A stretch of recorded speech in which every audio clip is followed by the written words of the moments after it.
Sweet, fresh meat.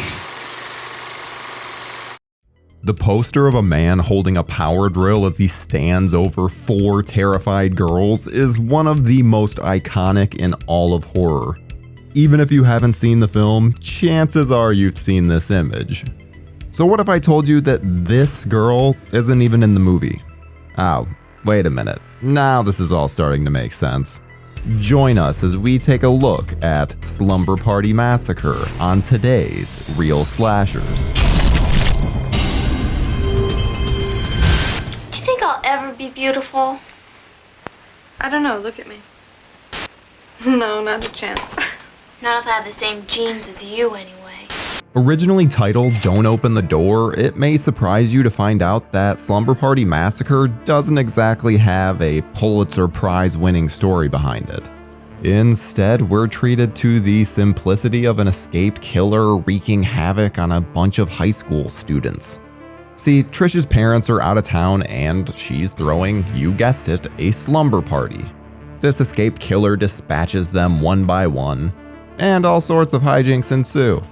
I want to thank you guys for watching Real Slashers and ask that if you enjoy our shows, please subscribe to our channel right now. Like this video and click on the bell so you can be notified each time a new video goes up. And now, back to the show. The screenwriter Rita Mae Brown originally wrote the film as a parody of slasher films and titled it Sleepless Nights. But when it was filmed, the producers decided to play it straight and avoid going the parody route. Just imagine that someone took the script for Police Academy and wanted to make a legitimate, serious film about a police academy. You make me sick. Thank you, sir. I make everybody sick. Yeah, totally ludicrous. Because of this, there is a lot more humor than is usually present in a slasher. I'm upstairs doing my biology homework. As well as some more absurd moments. Film editor Amy Holden Jones took on the part of director and was really trying to make a name for herself. She had even given up the editing job on Steven Spielberg's E.T. in order to direct this film. So I can't say she didn't put her best foot forward. But ultimately, she just gives us a really basic slasher movie. The best moments are often unintentional. We're treated to what may just be the worst game of basketball ever put to celluloid. These girls are just bouncing around and have no control of the ball. Have any of these girls even picked up a basketball before? Reminds me of the ridiculous softball scene from Sleepaway Camp. You may be surprised to hear this, but the movie is actually just kill after kill, with little more substance than that. I know, shocking for a slasher. But it does feel surprisingly tame, even with all the murder that's happening. Most of the kills are over before you know it, and are often just the result of some simple drill stabbing. Or slashing. This drill is really diverse. The movie is also the epitome of dumb jump scares. Whether it's random screaming from the radio or the classic cat out of nowhere, there are more jump scares here than 10 movies would usually have. They get very tired after a while. Then there's the music, which, while generic, honestly isn't half bad. It was provided by the director's brother, Ralph Jones, and the entirety of the score was recorded on a small Casio synthesizer. Pretty damn impressive. Our top story. Police are still searching for escaped murderer Russ Thorne. Thorne was convicted of the brutal slaying of 5 people in Venice, California in 1969. Russ Thorne has escaped from prison and is on a mission to kill as many people as humanly possible. No one is safe. Even poor telephone repair women? Huh. Talk about a super random kill. His murder tool of choice is a handy drill, which he uses in all sorts of ways. But, you know, mostly to drill. Usually a killer's outfit can evoke terror in their victims, but unless said victims are really terrified of blue denim, I doubt they'll be too scared of Russ Thorne. His denim and red shirt combo are quite striking though, but not exactly something that's bound to strike fear in your heart. In fact, the scariest thing about Thorne is that if he crosses paths with a character, chances are that character is dying, and dying in fairly rapid succession. But they, nor the audience, really has enough time to ramp up the tension to care. These are simply boring deaths on top of more boring deaths. Honestly, one of the most entertaining parts is when the killer is getting beaten with a fire poker, and then this girl comes up and just stabs him in the back. The look of horror on her face as she looks at the knife just makes me chuckle. It almost comes across as, "Look what you made me do." Russ Thorn is played by Michael Villela, and despite there being multiple sequels, his character is done after just this one. So say goodbye to the denim. What we did is deserve this. I think we died and went to heaven. This movie has got a lot of nudity. We're treated to our first pair of boobs at the 2-minute mark, so you know you're in for a show. There's also an extended shower scene that puts the one in prom night to shame. This is nothing but exploitation on top of exploitation. So if you don't have any access to porn, this movie probably serves as a good alternative. One thing that I find really interesting is Brinke Stevens' opinion of nudity in the film, and others like it. She viewed it as something that was expected during the era, and doing it gave her a certain advantage when trying to book roles. Where she drew the line, however, were love scenes with other actors.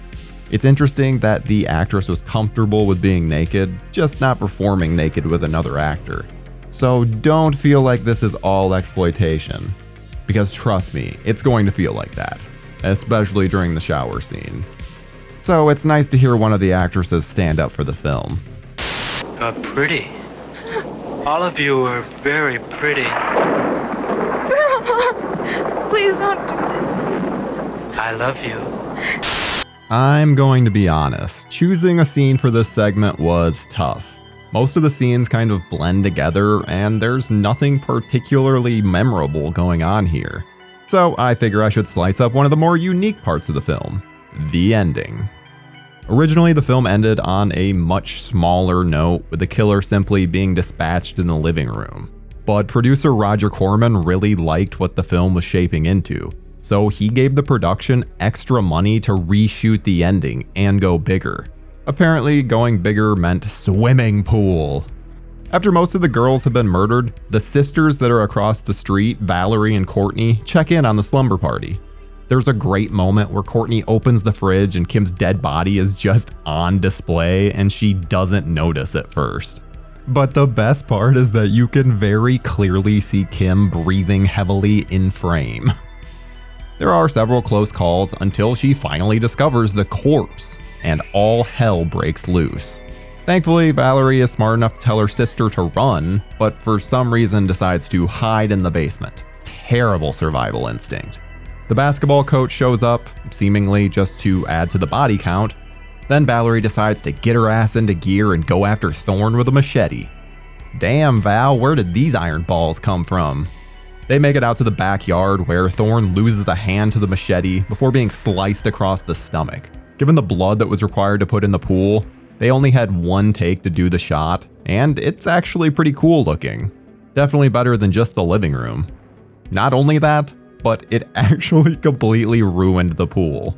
But I'd say it was worth it. We get a few twists, and Thorn proves he is one tough son of a bitch to kill. Thankfully, Thorn's finally dispatched and the girls are saved.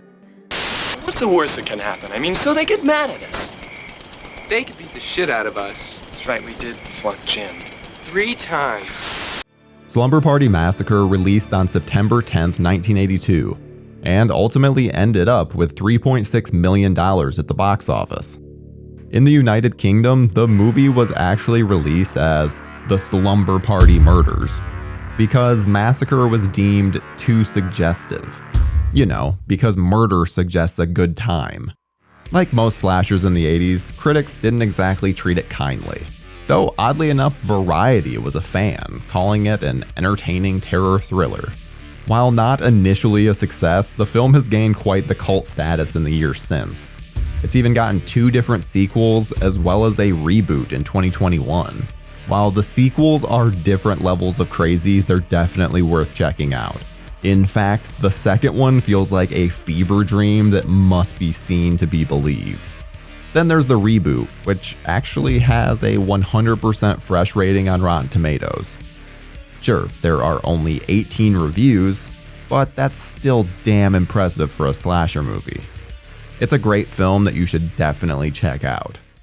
As usual, Scream Factory released a copy of Slumber Party Massacre on Blu-ray in March of 2014. While the transfer isn't amazing, it's about the best we can get from this low budget of a slasher film. There's a neat making of featurette as well as an audio commentary from some of the cast and crew. They even released an exclusive steelbook of the film, but that has since gone out of print.